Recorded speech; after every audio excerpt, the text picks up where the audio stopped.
Senhor presidente, primeiro eu saúdo aqui os nossos amigos da Escola Adventista de São Paulo? De Brasília, que guardam sábado aí na Asa Sul, sejam muito bem-vindos.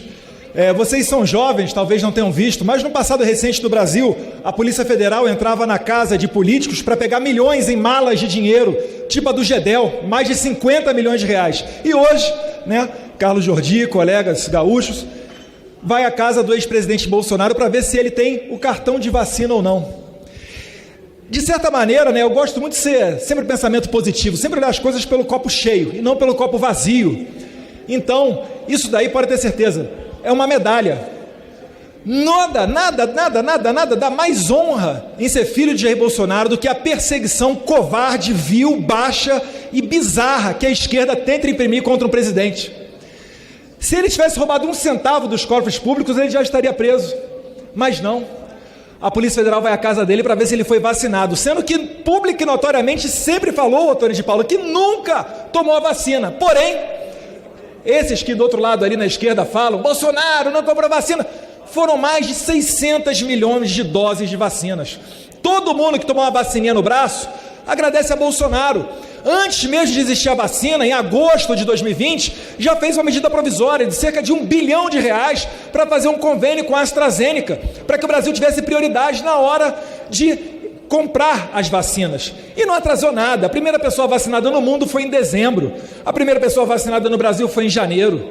Se tem uma pessoa que é estadista, é Bolsonaro, que não atrapalhou sequer, aquele bizarro governador da calça apertada, que queria comprar vacinas antes de todo mundo, numa cena bizarra depois que viralizou pelo país inteiro chorando quando uma pessoa foi vacinada. Agora, no entanto, a vacina da AstraZeneca não foi renovada pelo governo Lula, o convênio com a britânica AstraZeneca. Por quê? Porque ela dá embolia. O efeito colateral dela é maléfico. Eu quero saber se o pessoal que fala ali do outro lado tanto em vacina, se vai se responsabilizar pelas pessoas que morreram de efeitos colaterais de vacina. Um assunto que é proibido de falar aqui no Brasil, que eu já nem sei mais se é democracia. Porque se a gente não pode falar determinadas coisas, não é no Estado democrático de direito que nós estamos. Mas eu vou refrescar a memória dos nossos colegas. Aqui uma notícia do Correio Brasiliense, setembro de 2021. Sem poder entrar em restaurante de Nova York, Bolsonaro come pizza na rua. Ainda em setembro de 2021, Bolsonaro é o único dos presidentes do G20 sem vacina na Assembleia Geral da ONU. Nessa mesma oportunidade, Michele Bolsonaro tomou a vacina da Janssen, primeira-dama. Michele Bolsonaro tomou vacina nos Estados Unidos. Um presidente que não tem nada a esconder.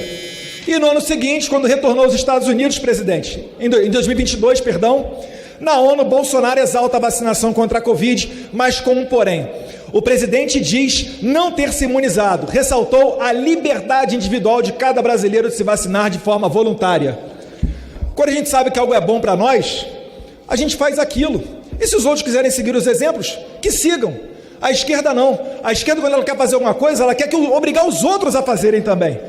E aqui, para finalizar, presidente, com relação à minha irmã Laura, filha do presidente Jair Bolsonaro, um documento da Embaixada dos Estados Unidos dizendo que menores de 18 anos não são obrigados a se vacinar para os Estados Unidos, que, diga-se de passagem, agora, a partir de 11 de maio, já não vai mais exigir a vacinação de nenhum estrangeiro para entrar no território americano. Então a pergunta que fica é, por que Bolsonaro teria motivos para falsificar um cartão de vacina? Por que a Polícia Federal não podia pedir informações ao presidente para o presidente dar as explicações por escrito ou ir à Polícia Federal dando testemunho? Para que necessidade de fazer esse esculacho? Aí fica para vocês aprenderem. Vocês vão crescer, vocês vão fazer o certo. E para lutar contra o sistema sujo e corrupto, a gente paga um preço. Mas esse, a gente paga com honra, presidente. Muito obrigado. Ok, deputado Eduardo Bolsonaro.